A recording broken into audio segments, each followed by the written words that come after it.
নমস্কার বন্ধুরা, আশা করি আপনারা সকলেই ভালো আছেন এবং সুস্থ আছেন। রাধাকৃষ্ণ চ্যানেলে আপনাদের সকলকে স্বাগত জানাই। বন্ধুরা, যখনই বিপদে পড়বেন তখনই ভগবান শ্রীকৃষ্ণের এই শ্লোকটি 3 বার মনে মনে স্মরণ করবেন। তাহলে চলুন শুরু করা যাক। বন্ধুরা, শ্রীমদ্ ভাগবত গীতায় ভগবান শ্রীকৃষ্ণ সমগ্র মানব জাতিকে উদ্দেশ্য করে অর্জুনকে অনেক মূল্যবান উপদেশ প্রদান করেন। যে উপদেশগুলো আজ এই সময় দাঁড়িয়েও জীবনে যদি প্রয়োগ করা যায় তাহলে যে কোনো মানুষ যে কোনো সমস্যা থেকে বেরিয়ে আসার শক্তি পাবে। শ্রীমদ্ ভাগবত গীতার এই সম্পূর্ণ কথোপকথনের মধ্যে লুকিয়ে রয়েছে অনেক শক্তিশালী শ্লোক, যেগুলো যদি আমরা জীবনের কঠিন সময় পাঠ করতে পারি বা মনে মনে একটু স্মরণ করতে পারি তাহলে আমরা সেই কঠিন সময় থেকে অনায়াসে বের হতে পারবো। কিন্তু অনেকেই এই শ্লোকগুলোর ব্যাপারে জানে না বলে তারা কঠিন সময় পড়লে ঘাবড়ে যায় এবং বুঝে উঠতে পারে না কি করবে। আর এই মারাত্মক শ্লোকটির মধ্যে শ্রীকৃষ্ণ নিজেই সমস্ত সমস্যার সমাধানের কথা বলে গেছেন। আজ আমি ভিডিওতে এই শ্লোকটির কথাই তুলে ধরব, যাতে আপনারা যখনই কোনো সমস্যার মধ্যে পড়বেন বা কোনো খারাপ সময়ের মধ্যে দিয়ে যাবেন তখনই শুধু মনে মনে এই শ্লোকটির চোখ বন্ধ করে 3 বার পাঠ করে নেবে।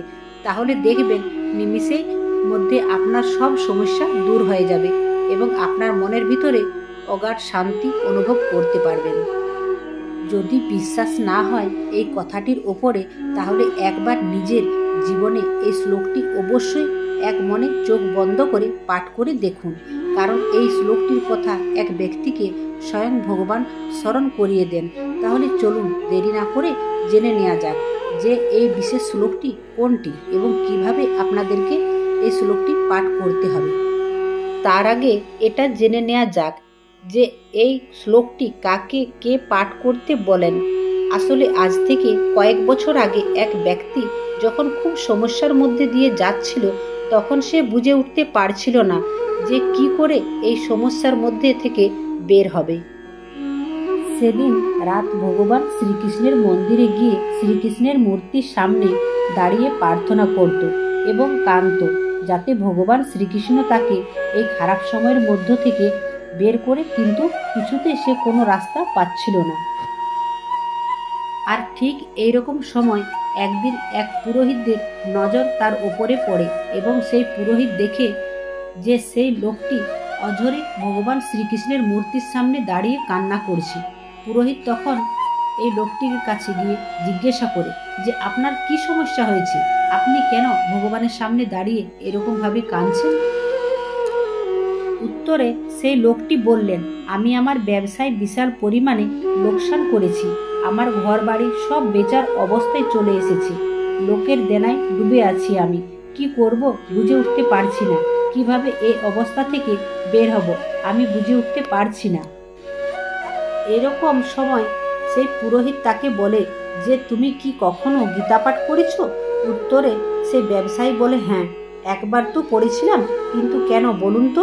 তখন উত্তরে পুরোহিত বললেন যে আপনি কি 18 নম্বর অধ্যায়টি ভালো করে মন দিয়ে পড়েছিলেন? সে ব্যক্তি বলে যে হ্যাঁ পড়েছিলাম, কিন্তু এখন অতটা মনে নেই।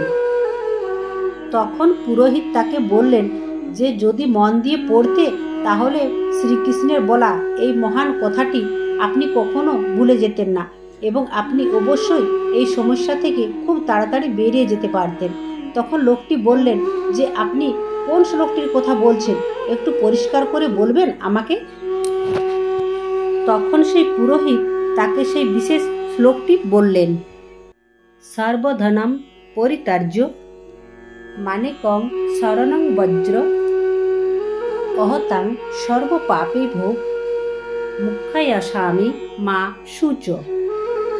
এই শ্লোকটির অর্থ হল, সর্বপ্রকার ধর্ম পরিত্যাগ করে কেবল আমার শরণাগত হও, আমি তোমাকে সমস্ত পাপ থেকে মুক্ত করব। পুরোহিত বললেন, তুমি সব চিন্তা ছেড়ে দিয়ে শ্রীকৃষ্ণের শরণাগত হও এবং তার চরণে সব সঁপে দিয়ে আবার সব কিছু নতুন করে শুরু করো। আর যা হয়ে গেছে তা নিয়ে শোক করো না, যা তোমার কর্মে ছিল তা হয়েছে, কিন্তু তাই বলে শোকে ডুবে যেও না। সব চিন্তা দূরে ছেড়ে শ্রীকৃষ্ণের চরণে সমর্পণ করে আবার কাজে লেগে পড়ো, সব ঠিক হয়ে যাবে। আর তিনি এটাও বলেন যে যখনই সমস্যায় পড়বে এই শ্লোকটি মনে মনে 3 বার স্মরণ করবে, তাহলে দেখবে তুমি এক অপার শক্তির ভিতরে অনুভব করতে পারবে এবং সব সমস্যা দূর হবে। এরপর সেই ব্যক্তি আবার ধীরে ধীরে ব্যবসা শুরু করে এবং তাকে হঠাৎ করে তার সব কর্মচারীরা নিজের থেকে এসে টাকা দিয়ে সাহায্য করতে থাকে। এই যেন সব কিছু আলোকিতভাবে হওয়া শুরু করলো এবং ধীরে ধীরে তার ব্যবসা আবার দাঁড়িয়ে গেল এবং সে সকলের দেনা পাওনা মিটিয়ে দিয়ে আবার সুখে শান্তিতে জীবনযাপন করতে লাগলো। তো বন্ধুরা, এই ছিল সেই বিশেষ শ্লোক যেটি আমাদের সবসময় মনে রাখা উচিত। যখনই বিপদে পড়বে শ্লোকটি 3 বার মনে মনে স্মরণ করে নেবে, দেখবে সকল বিপদ সাথে সাথে কেটে যাবে। বন্ধুরা, ভিডিওটি যদি আপনাদের ভালো লেগে থাকে তাহলে অবশ্যই লাইক, কমেন্ট, শেয়ার করতে ভুলবেন না। জয় শ্রীকৃষ্ণ, রাধে রাধে।